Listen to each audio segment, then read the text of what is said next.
अस्सलाम वालेकुम। क्या पेंशनर्स की पेंशन और मुलाजिमीन की तनख्वाहों के अंदर 15% इजाफा होने वाला है। आजकल बहुत सी ऐसी खबरें गर्दिश कर रही है, इसके पीछे क्या हकीकत है, इंशाल्लाह आज की वीडियो के अंदर मुकम्मल बात करेंगे। लेकिन उससे पहले अगर आप हमारे चैनल पर नहीं हो तो जल्दी से हमारा चैनल सब्सक्राइब करके बेल आइकन को दबा दें और वीडियो को भी लाइक कर दें। आपने पिछले काफी दिनों के अंदर ये बात सुन रखी होगी मुख्तलिफ वीडियोस में, मुख्तलिफ सोशल प्लेटफॉर्म में, कि जितने भी हमारे सरकारी मुलाजिमीन है और जितने भी हमारे पेंशन रहते हैं उनकी पेंशन और तनख्वाहों के अंदर आपको 15% इजाफा देखने को मिल रहा है। आपको मुख्तलिफ नोटिफिकेशन भी दिखाए जा रहे हैं और साथ साथ हमारे ज्यादातर यूट्यूबर्स यही वीडियोस पोस्ट कर रहे हैं कि क्या 15% तनख्वाह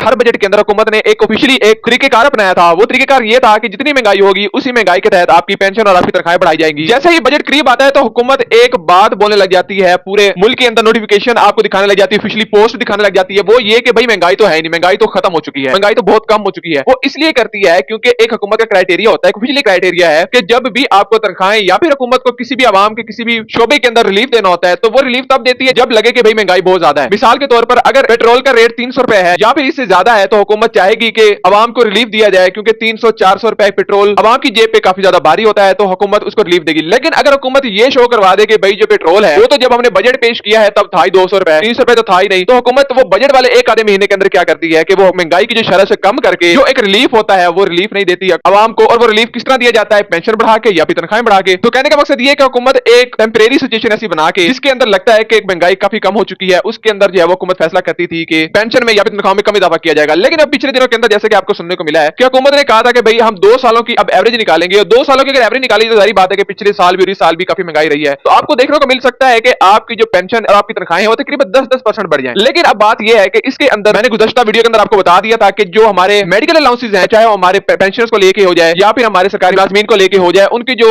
मेडिकल अलाउंसेज उसके अंदर आपको बहुत सालों बाद एक बड़ा इजाफा देखने को मिल सकता है। और वो जो आपको इजाफा देखने को मिलेगा वो ये नहीं होगा कि आपको अलग से मेडिकल अलाउंस दिया जाएगा, बल्कि उसको एड हॉक के अंदर जो आपको हर साल बजट के अंदर बढ़ता है, आपको जो 5% बढ़ाई जाती है उसी के अंदर जम होकर आपको मिलेगा। मिसाल के तौर पर अगर वैसे नॉर्मली आपका एड हो के जो आपको तनख्वाह या फिर पेंशन बढ़ाई जाती है वो अगर आपकी बढ़ती है 10%, तो उसके अंदर अगर आपका मेडिकल अलाउंस भी डाला जाए तो हो सकता है कि मेडिकल अलाउंस आपका 3 से 4% आपको बढ़ाया जाए, जो कि आपको मिले तो आपकी जो एवरेज जो आपको फिर बजट में टोटल इजाफा देखने को मिले परसेंटेज में वो 12 से 13% या फिर 14% हो सकता है। लेकिन फिलहाल जो ये आपको तमाम तरह वीडियो देखने को मिल रही है या फिर नोटिफिकेशन देखने को मिल रहे हैं कि भाई 15% आपकी पेंशन या फिर तनख्वाहें बढ़ चुकी है, ये ऐसा कुछ भी नहीं है, क्योंकि जो हतमी फैसला होता है वो उस काबीना के अंदर ही होता है। उस गोल मेज कॉन्फ्रेंस आप ले सकते हैं, जो उस कॉन्फ्रेंस के अंदर जिसके अंदर बजट पेश किया जाता है, बजट को फिर मंजूर करने के लिए पार्लियामेंट के अंदर भेजा जाता है, तो वो तमाम तरह फैसले वहीं पे होने हैं। फिलहाल ऐसी कोई बात नहीं है। फिलहाल आप एक अंदाजा लगा सकते हैं और जहां तक हमारा अंदाजा है, जहां तक हमें लग रहा है कि आपकी पेंशन और तनख्वाहें जो है, तनख्वाहों के अंदर तकरीबन आपको इजाफा देखने को मिलेगा 12 से 13%, जबकि पेंशन के अंदर आपको फिलहाल इजाफा देखने को मिलेगा 10% तक। हमारी भी यूट्यूबर से गुजारिश है कि आप रहनुमाई करें हमारे जितने मुलाजिमीन या फिर पेंशन हज़रात हैं, लेकिन उनको ऐसी कोई भी इंफॉर्मेशन ना दें जो कि ऑथेंटिक ना हो और बाद में उनके अरमानों के साथ उनकी फीलिंग्स के साथ खेला जाए, क्योंकि हमारे मुलाजिमीन और हमारे पेंशन पहले ही बहुत ज्यादा चीजें फेस कर रहे हैं, बहुत ज्यादा मुश्किलात का सामना उनको करना पड़ रहा है। तो अगर मजीद उनकी मुश्किलात में इजाफा कर दिया जाएगा तो जारी बात है कि उनके लिए बहुत मुश्किल होगा और हमारे लिए भी बहुत मुश्किल होगा कि हम अपने उन आवाजों को बुलंद कर सके या उन आवाजों को वहां तक पहुंचा सके जो ऑथेंटिक या फिर हमारे मुलाजिमीन के हक में बेहतर बात करती हैं। इसके साथ हुकूमत ने कुछ और बड़े फैसले किए हैं। इस बार हुकूमत कुछ ऐसा फैसला भी देखने को मिल रहा है उनकी तरफ से कि जितने भी हमारे मुलाजिमीन है उनको उनके ग्रेड के हिसाब से उनकी तनख्वाह या फिर एड हॉक वगैरह बढ़ाया जाए या फिर पेंशन वगैरह बढ़ाई जाए। फॉर एग्जांपल के एक जो स्केल है वो 1 से लेकर 16वां स्केल तक जितने मुलाजिमीन है उनकी तनख्वाहों के अंदर जो इजाफा है वो अलग से किया जाए, उससे ऊपर वाले ग्रेड्स हैं उनकी तनख्वाहों के अंदर अलग से इजाफा किया जाए। छोटे मुलाजिमीन को ज्यादा रिलीफ दिया जाए, जबकि जो बड़े मुलाजिमीन है उनकी तनख्वाहों के अंदर कम इजाफा किया जाए। काफी प्राइवेट ऐसे मुलाजिमीन है जिनको कंपनीज इन्हीं फार्मूला के तहत तमाम तरह इजाफा देती है, लेकिन हमारे सरकारी मुलाजिमीन में भी इस बात देखने को मिलेगा कि उनके ग्रेड के हिसाब से उनको